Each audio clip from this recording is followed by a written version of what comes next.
Good afternoon, everyone. Thanks for joining. My name is Jo Bettino-Jones. I am the UK head of Channel Alliance here at Kubrick. It gives me really great pleasure to be able to do this introduction today. My colleague Mirela, who you'll meet very shortly, has been doing some amazing research with our friends at Women in Data to help close the gender health gap using the power of GenAI. And our session today is really for Mirela to share those findings with you. Please do ask questions. Please do, digest this. We're really keen to keep the conversation going. There will be some next steps at the end of Miri's presentation. As I said, please do ask some questions. No question is stupid. This is a really safe environment for everybody. And this is the start of a process, how we can really help use GenAI to change bias. And with that, let me just pass over to Miri. Miri, I think there's probably an introductory slide just to kick things off, and then you'll get going into the main presentation. Absolutely. Thanks so much, Jo. Hi, everyone. I wish I was able to actually see people's faces, but I'm in a position of speaking to a camera, but I'll still try to keep it as conversational and informal as the situation allows. Thank you so much for joining us today for this webinar on uncovering systemic bias in women's health. This webinar is powered by Kubrick and Databricks. And by way of introduction, my name is Mirela Gyurova. I'm an associate director in AI and data science at Kubrick Group. And I'm part of Kubrick's training team, which drives the lifelong technical training and development of our consultants.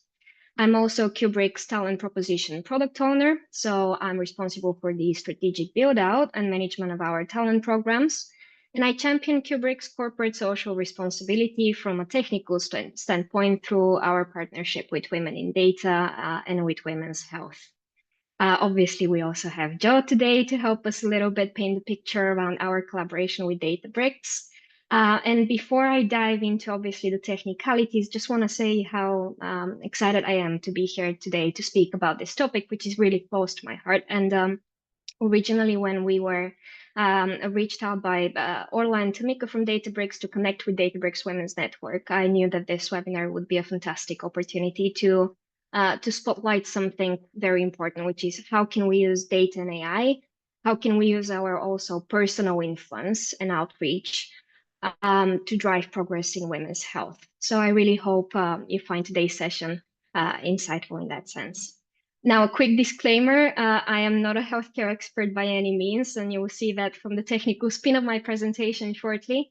But I'm going to do my best today to share with you any insights around women's health that I've uncovered during my work on this project and other initiatives as well. Now, just to share with you the plan for this session, we're going to start with a quick context setting to frame the project's background and significance. Then we will follow with a technical walkthrough, the roadmap to optimal generative AI in life sciences and healthcare. I will share with you our solution architecture, the key performance enhancing GenAI techniques we used. And then, of course, we'll highlight the main findings from this work. And at the end, I'll offer my conclusive remarks on the most appropriate use cases of GenAI in life sciences. Jo will then take over with a close look at our partnership with Databricks and Kubrick and what's going on next. And then, of course, we'd love to hear from you through the chat, at least when we open the floor for a Q&A session at the end. And at that point, I am ready to kick off with setting a little bit of the context. Right. Before we start with the project, I just want to highlight and share a little bit about Kubrick and Databricks relationship, but also Kubrick's partnership with Women in Data and with Women's Health. For more than 3 years now, Kubrick and Databricks have partnered together. Databricks as Kubrick's strategic technical partner, and Kubrick as Databricks' lead consulting partner. And together we collectively empower our clients with specialized skills and resources, driving data-led decision-making at a global scale.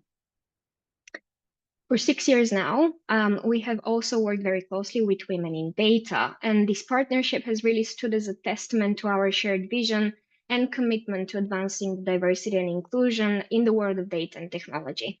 And through many events, such as launch and learn sessions, webinars, peer-to-peer mentoring, and industry events, we have created these spaces which elevate, connect, and empower the talent within our communities.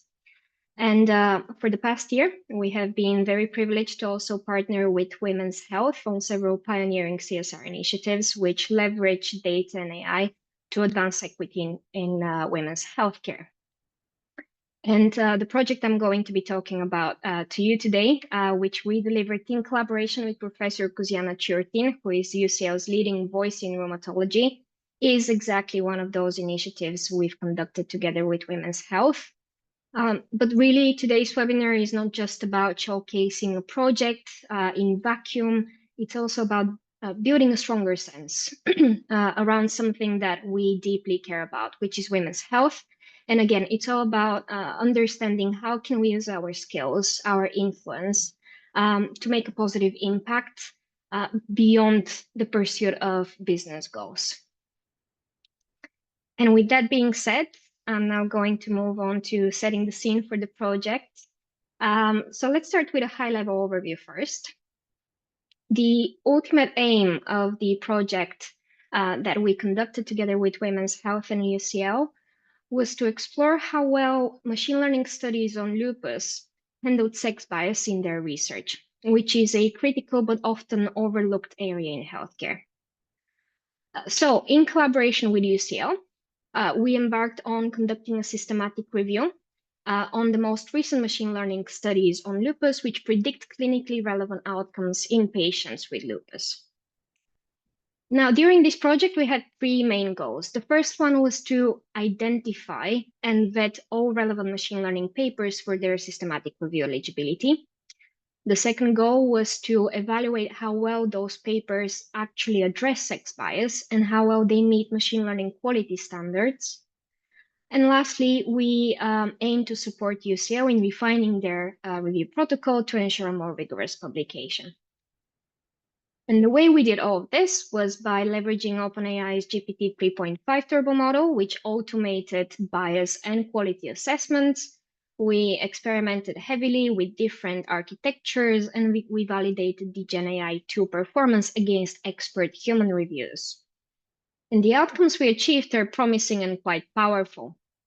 We were able to review about 160 papers, and we achieved approximately 60% alignment between the AI assessment of papers with the human assessment on the topic of bias.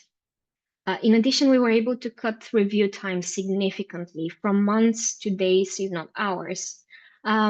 Systematic reviews in academia are heavily manual, and it takes anywhere between 6 months to a year to conduct a review over a large corpus of documents, such as 160 documents in this case. The tool we were able to build takes currently under 2 minutes to conduct an entire paper review of one document. And lastly, we were also able to build a flexible GenAI tool, which is completely methodology agnostic, which means it can be used not just for the sake of conducting systematic review on lupus and machine learning bias. It can be applied for any further academic literature review in the future. Now, I do appreciate this is a project of very high complexity. It is on a very niche and not very accessible domain. So to make the premise of the project more accessible, allow me to give you some further background and unpack its core elements. Let's start with what is a systematic review? Well, a systematic review is essentially a type of an academic literature review, which uses highly prescriptive methods to synthesize the available evidence on a predefined topic by reviewing and assessing all available research on that topic.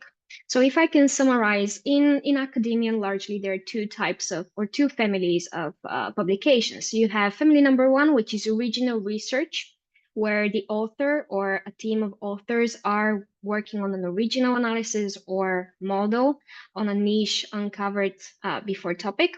And then you have the second family, which is systematic reviews. Systematic reviews, they aim to assess all available original research on a topic to basically give a verdict. Has that topic been sufficiently covered? Is the evidence maturing? What is the best practice? Systematic reviews are cornerstone. They're cornerstone to policymaking, to evidence-based decisions and informing practices. Now, the systematic review that we specifically undertook together with UCL focuses on sex bias in machine learning studies on systemic lupus erythematosus, more commonly known or referred to as lupus. Lupus is a complex autoimmune disease where the body's immune system becomes hyperactive and starts attacking normal, healthy tissue. In the UK, lupus affects approximately 1 in every 1,000 individuals, with women being disproportionately impacted at a striking ratio of 9:1 compared to men. And lastly, why is even sex bias in machine learning studies in lupus relevant? Well, the intersection of lupus, its underlying sex disparity as it affects women disproportionately, and the emerging application of machine learning in healthcare presents a critical area of inquiry because as machine learning tools begin to influence more and more prognostic and diagnostic pathways for patients with lupus and many other conditions, it is absolutely essential that those tools are built on training data, which is highly representative, and they're built on top of highly inclusive techniques. So in that sense, investigating potential machine learning bias in such studies isn't simply a matter of scientific integrity. It is a necessary step to ensure equitable healthcare outcomes for all patients. So now that we have the appropriate level of context, at least for the purpose of this seminar, for this webinar, let's move on to the strategic approach we took for this project, and of course the key findings from the work. Now, the first phase of any data project I typically undertake is to build a clear strategic roadmap for its execution.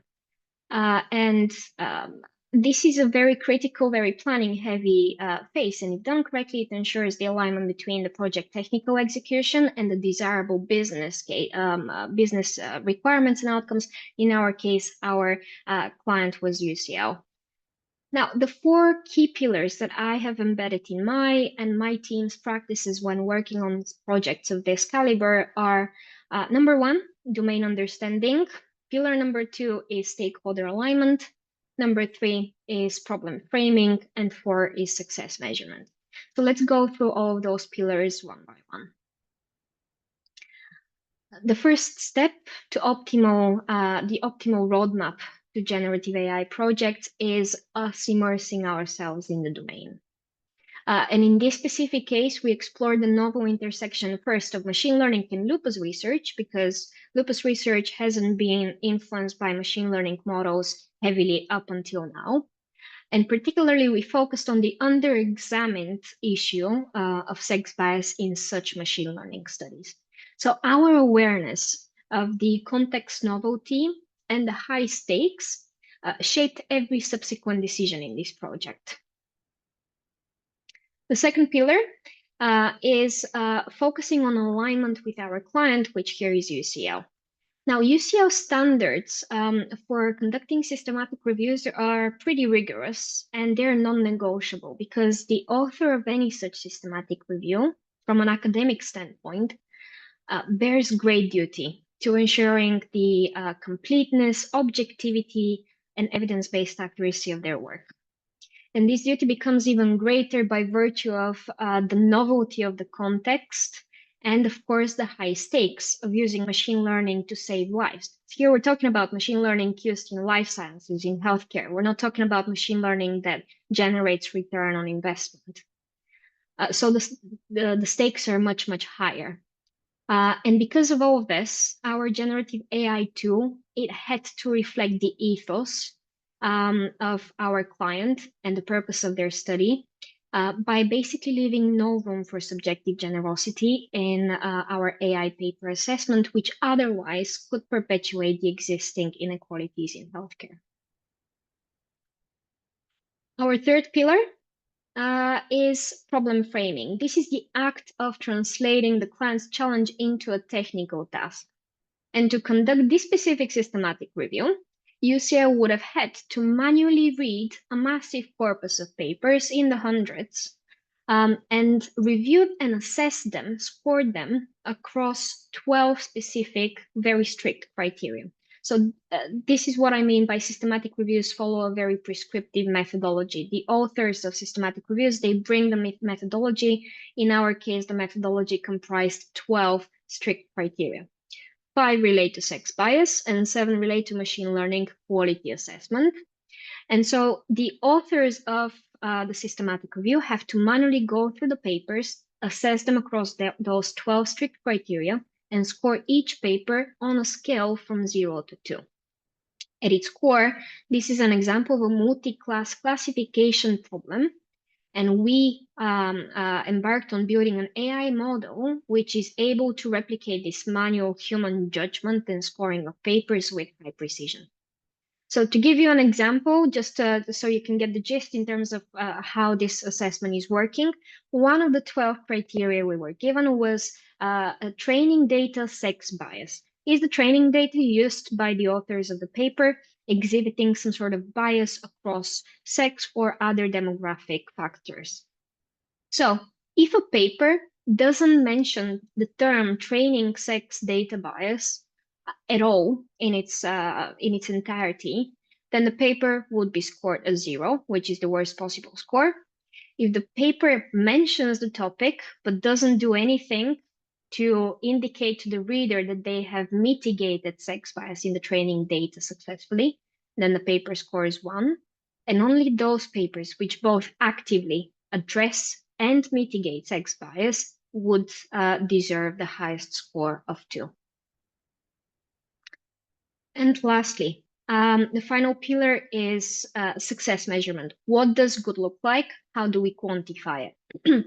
And beyond the technical standard metrics for classification, such as accuracy or confusion matrix, here we decided to introduce a bespoke measure, which we call accuracy direction. And accuracy direction tells us something very important, which is in the case of the AI tool, scoring a paper differently to what the human would score the paper. So in the case of AI misclassification, is the AI on average stricter or more generous in its paper assessment? A negative value of the accuracy direction score would indicate that indeed, on average, the AI tool is stricter in its paper assessment compared to the human. And what we found is that this isn't just acceptable, but a desirable outcome here, because this type of a feature better aligns with UCL's non-negotiable to leave no room for subjective generosity throughout the systematic review conduct. So in short, our roadmap to optimal generative AI was to build a tool which didn't just perform well technically, but did so in a way that upholds the integrity and the values of the research that it supports.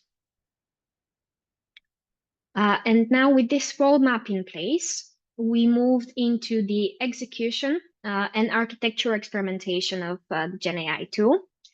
Here we embedded OpenAI's GPT 3.5 turbo model into a customized generative AI architecture. We decided to forego model fine-tuning in favor of heavier experimentation with data preprocessing, with prompt engineering, and some other techniques. And on this slide, I'm going to present to you the final solution architecture, which we build around 3 core stages: paper sourcing, eligibility vetting, and of course, the heart of the system, which is the generative AI paper scoring.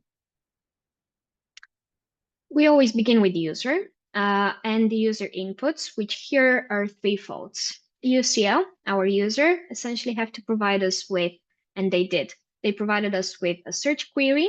They provided us with a, again, very prescriptive eligibility criteria for the papers and a structured scoring methodology across 12 sex bias and machine learning quality assessment criteria.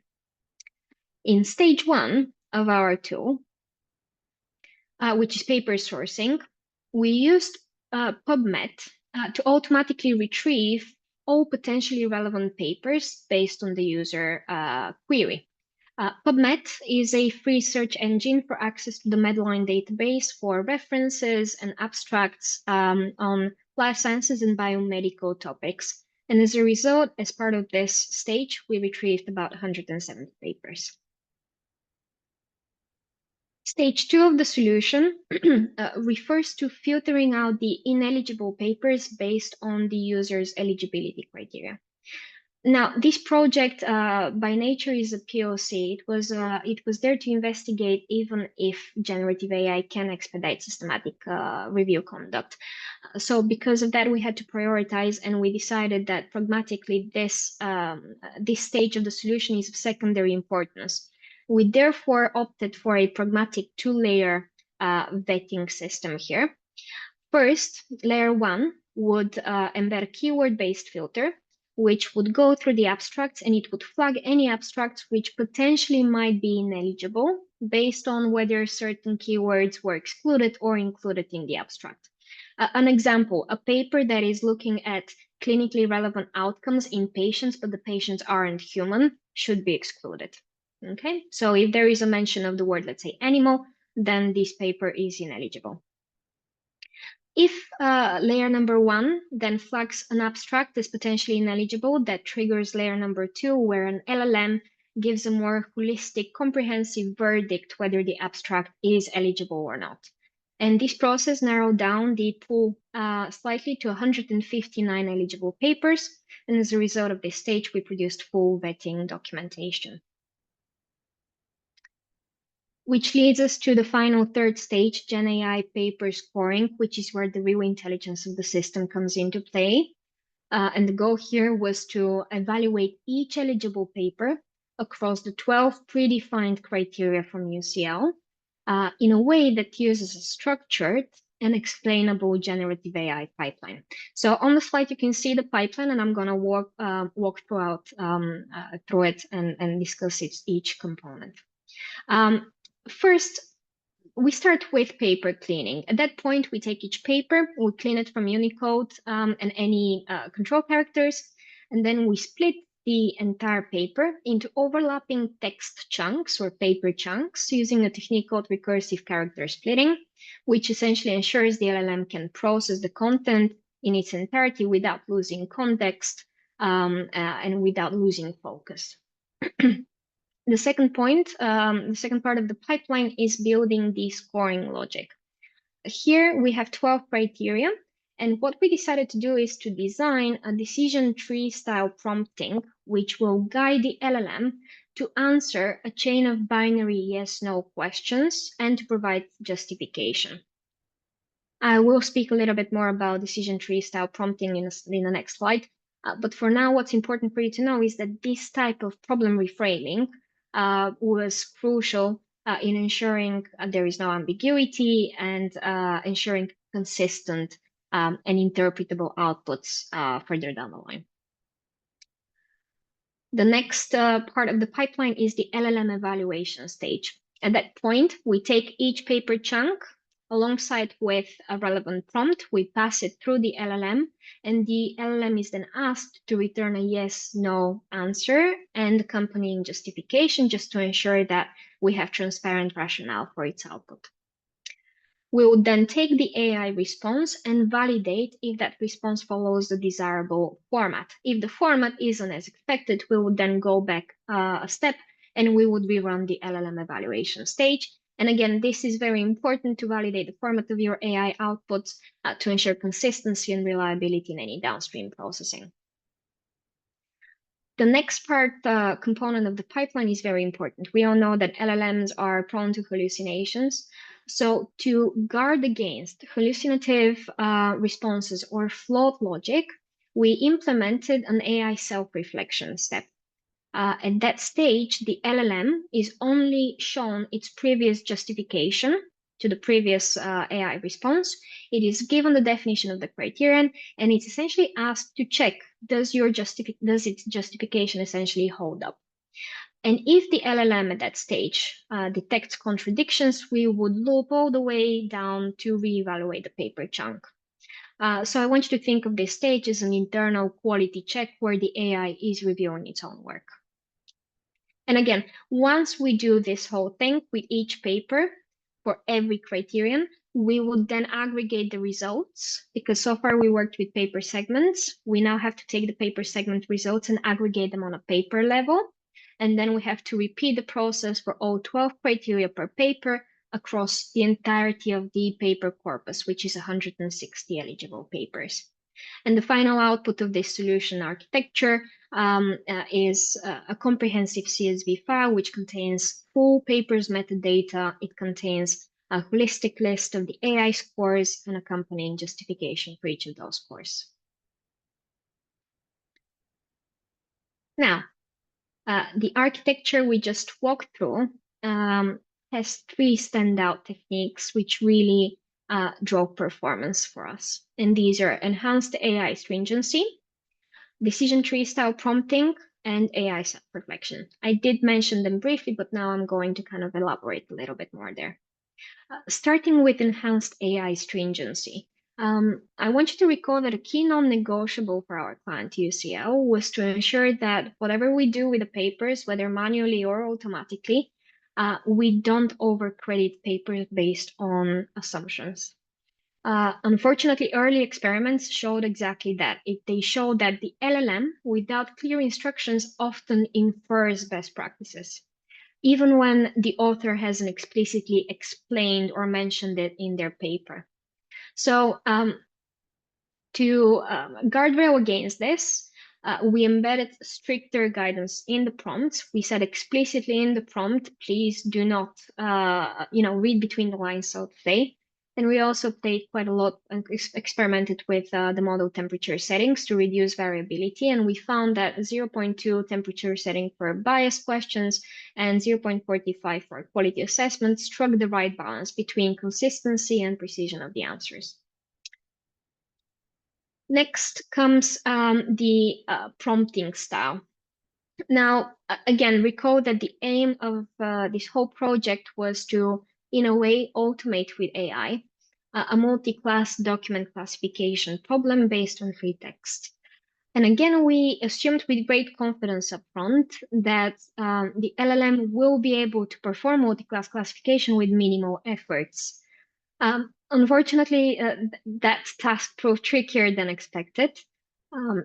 Therefore, what we basically found is that the model really struggled with answering non-binary questions in one go. So the model really struggled with prompts such as, hi LLM, so to say, here is a text chunk. Can you, based on this criterion definition, decide whether this chunk deserves a score of 0, 1, or 2? There are three options, so this is a non-binary choice, essentially. The LLM struggled quite a bit with this. So what we decided to do is to reframe the problem. This is a classic machine learning pattern. When you have a multi-class classification problem, you can reframe it into a chain of binary classification problems. So instead of asking the LLM to assess a paper segment in one go, we would split that task into two subsequent yes/no binary prompts. To give you an example, again, with training data bias, the first question we would ask the LLM would be, hi LLM, does this text chunk even mention training data bias from any demographic perspective? And if the answer is no, then the paper is immediately ascribed a score of 0. But if the answer to this first binary prompt is yes, we would then proceed asking the LLM to check whether the author in that chunk explicitly mentions a technique which mitigated or remediated the sex bias. And if the answer to the second question is no, we would assign a score of 1, otherwise a score of 2. This simple shift, problem reframing, boosted our performance significantly. We scored an accuracy increase by between 20 and 30%. Lastly, the AI self-reflection mechanism. This is the final performance-inducing technique, and this is where the AI is essentially asked to review its own output. When we implemented that, we saw that between 3 and 5% of the AI responses were actually flagged as containing some sort of a hallucination. And having this stage embedded really helped us to catch those responses and to mitigate them real time, which I believe is a very elegant way of improving the reliability of your AI output without manual intervention. Now, of course, there is always something you have to forgo if you want to achieve higher performance. Because of the techniques we used, we had to make more LLM calls, which resulted, of course, in higher token usage and therefore higher cost. So always bear in mind, in this case as well, quality and cost trade-off is a thing. And so now, after you've survived 30 minutes of a technical spiel on how we build a generative AI, let's shift gears and let's take a look at what we actually found, both in terms of how the GenAI performed, but more importantly, what the research really revealed about sex bias and machine learning quality in medical papers. Let's start with the key findings on the topic of sex bias.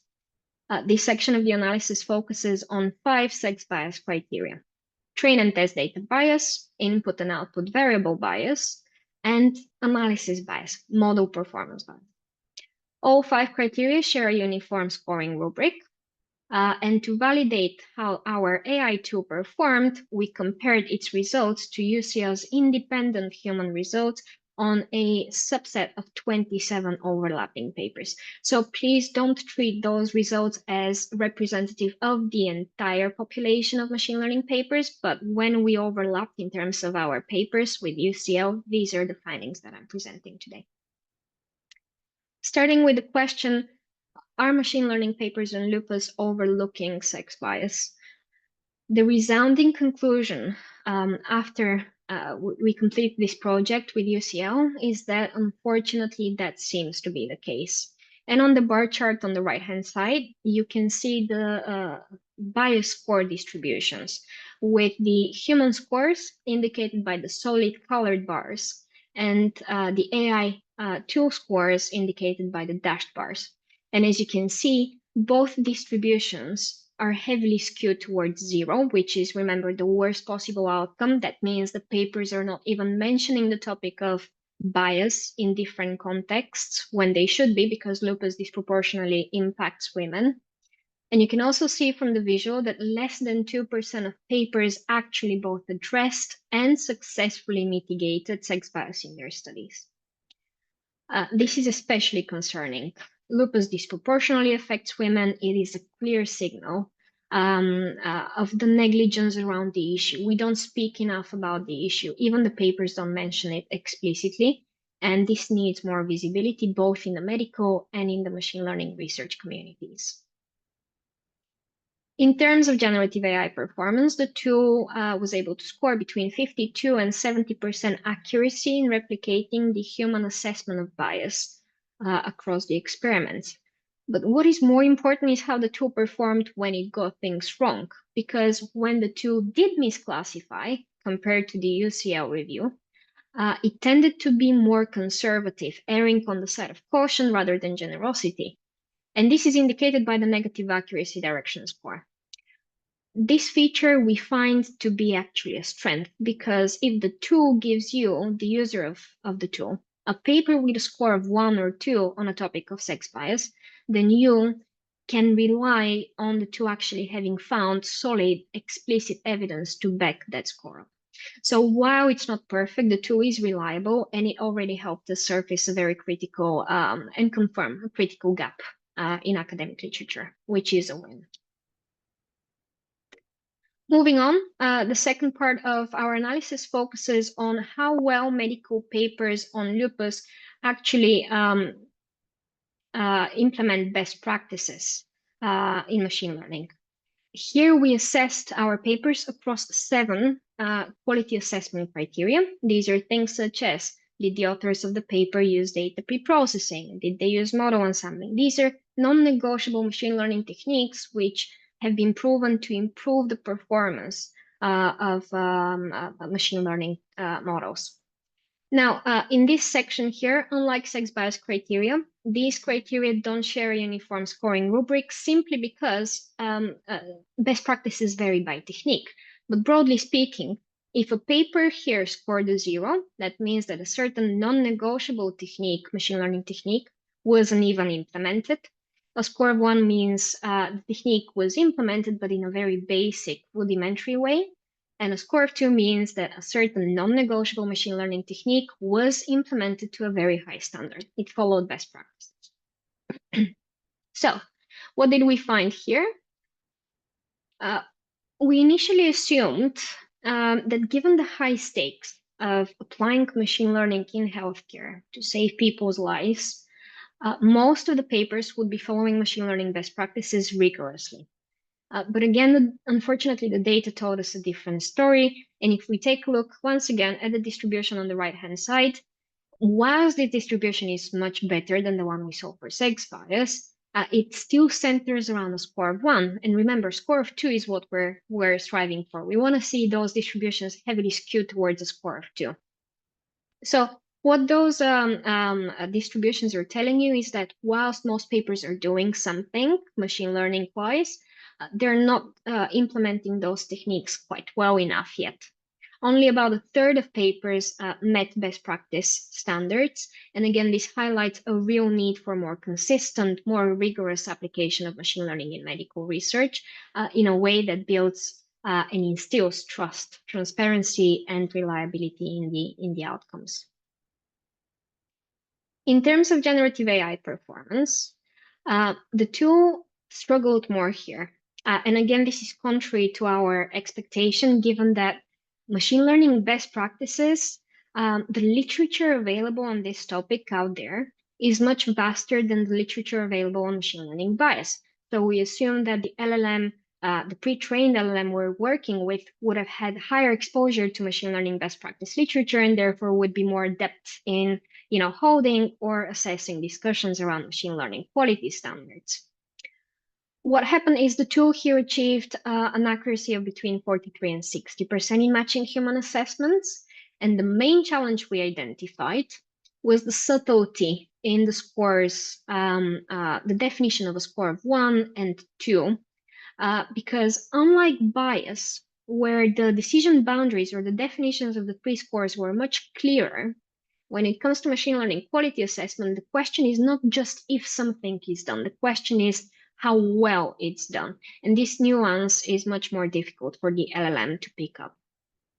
That being said, the tool remains stringent in its scoring, again, leaning conservative, as indicated by the negative accuracy direction score, which again is a strength. And on a broader level, hopefully we can agree, you can see both the human and the AI generated distribution of scores, they are very close to each other, which means on a macro level, the AI was able to surface the same trends, distributions, and proportions in terms of how well medical papers implement machine learning best practices. So while the tool had a tougher time here, it still provided some valuable insights. And those findings themselves, they point towards a much clearer need on how to improve the application of machine learning in medical research context.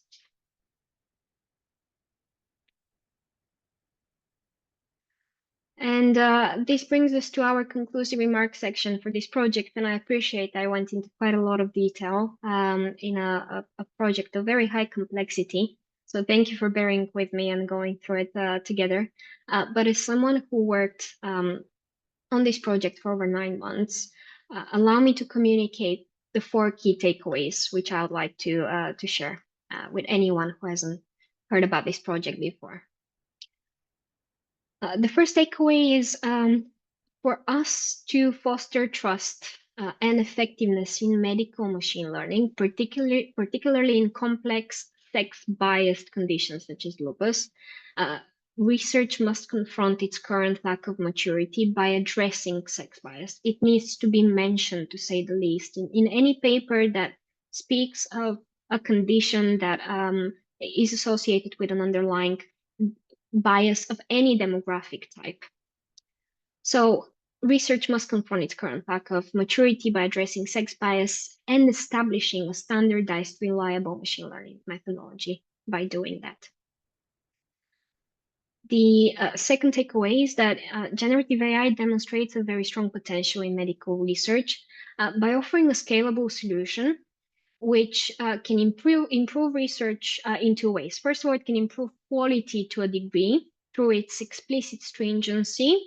And then the second improvement can be in the space of productivity gains and the drastic reduction of the workload that academic professionals have to go through when working on systematic reviews.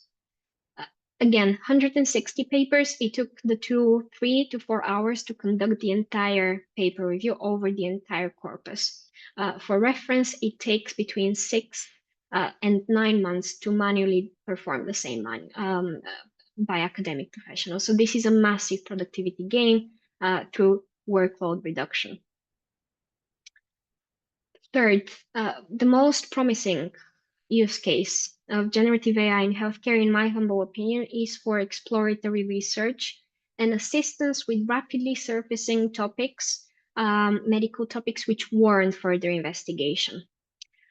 Where we shouldn't be using generative AI, and I'm a firm believer of that, is in substituting the human. GenAI is not there to substitute expert human judgment. Generative AI is not there to bring a moral compass because it doesn't have it. And this is especially important given the biases in women's health. So we need to keep the human in the loop. However, generative AI opens unprecedented opportunities to explore novel research areas where healthcare professionals simply lack the capacity or the funding to investigate those areas upfront without guaranteed outcomes. And lastly, in terms of next steps, our findings have highlighted a wider systemic challenge with the application of machine learning best practices in academia. Speaking about this issue is just the first part of action and the first step to change.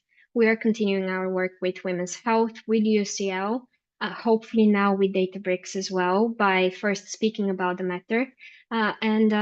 I personally am very much looking forward to see how corporate partners like Kubrick and how individuals like ourselves can influence the progression in this direction.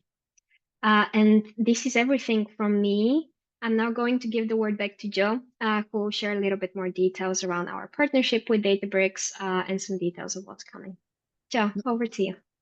Thank you so much, Mirela. I'm sure I speak for all of us when I say thank you. I mean, that was a really thorough overview, and for me, what's very obvious is your passion for this project really shines through. So, I really want to thank you for that. I know that there are some questions. We'll happily take them afterwards. I will just do a couple of words on our partnership, if I may. I don't want to detract from the purpose of this talk because I think that's really powerful. All I wanted just to say was, for those of you who don't know, we are one of Databricks' elite delivery partners. It's a relationship that is going from strength to strength. We work across all of their industry sectors on a variety of household names, and obviously we've put a selection of them there. We have a really engaged workforce who are lapping up accreditations to the highest level. It means that we work really, really well. In fact, I'm actually at their office today. So just a bit of an overview. If people are interested in learning more about the partnership, please do contact me.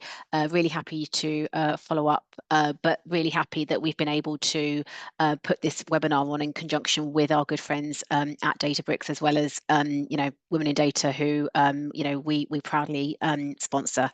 That was all I think I really wanted to say. I think the other thing, that's it, exactly that. So this is just a bit of an overview. It's not exhaustive, but it is an overview of the types of Databricks services that we offer.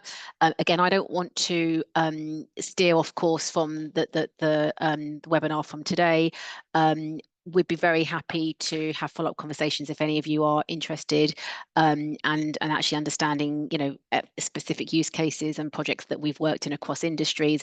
I think the work that Mirela has done is indicative of the type of work that we can do. It would be remiss of me not to be able to just shine a very tiny light on that. So thank you for allowing a small indulgence there. What I may just do now is pass over to the Q&A section. So I can see already, Mirela, we've had 2 questions. So Megan, thank you so much for your questions. So if I read it out for you. So did UCL require your process to be open source in the spirit of transparency of research methods? With UCL, so this type of a project was basically an experimental to see whether we can help. Initially, the request for assistance with UCL was to lend people to manually help with the manual conduct of systematic reviews. We are still in the prototyping kind of stage, and we're looking for moving from the POC to MVP. At that point, absolutely. Ensuring that we're using open source, for making sure that the results are transparent is very, very important. The systematic review paper is currently being written, and obviously before you write this, there is a little bit of an embargo sharing some of the findings there, but once it's published on all of the conferences, then there will be access to this. Speaking about transparency, one of the key criteria that we had to look from a machine learning quality assessment was reproducibility and transparency of how the original research on the topic were conducted. And did the authors give us access to be able to replicate their experiments? Did we have access to their anonymized data, at least upon request and so on? Even this example of a criteria, the results there weren't the best we expected to see. But for sure, if we proceed with the systematic review and refining the generative AI tool, I think this is one of the key next steps. How can we implement this in a way that it supports not just our specific UCL client Professor Churtin, but how do we make this tool available to people, and how do we make the outcomes of the AI as transparent for research methods going forward? Thanks, Mirela. Yeah. Oh, sorry. No, I'm just reading the second question. Perfect. What could the next steps look like? There is, I think, 2 sides of it. There is the technical refinement of the tool, obviously, which requires a collaboration with people. It requires resources. It requires also a larger corpus and larger workforce of academic professionals who can support us and act as our SMEs, so we can truly see on a larger scale how a generative AI tool of this caliber can sustain their systematic review. The tool currently, although in its prototype phase, is designed to be highly scalable and methodology agnostic. So just a little bit of tuning of the prompts to tailor for different academic topics should suffice to even, deploy that prototype across different systematic review areas. We're currently in a discussion also with UCL and with Women's Health. We are percolating kind of the findings. We're speaking to Big Data London as well. So we're still kind of in the process of gathering a critical mass of, parties and allies to the mission to ensure that we can make the best action going forward. I believe we're also in touch with Databricks to see if there is, on a technical standpoint, an opportunity to co-create or in a form of a hackathon, build out such a tool. Currently, the tool is not cloud native. It is a prototype. We would like to either embed it, let's say, in a Databricks platform, or make it essentially something that can be moved and embedded in other software. So that would be also the second next step from a technical standpoint.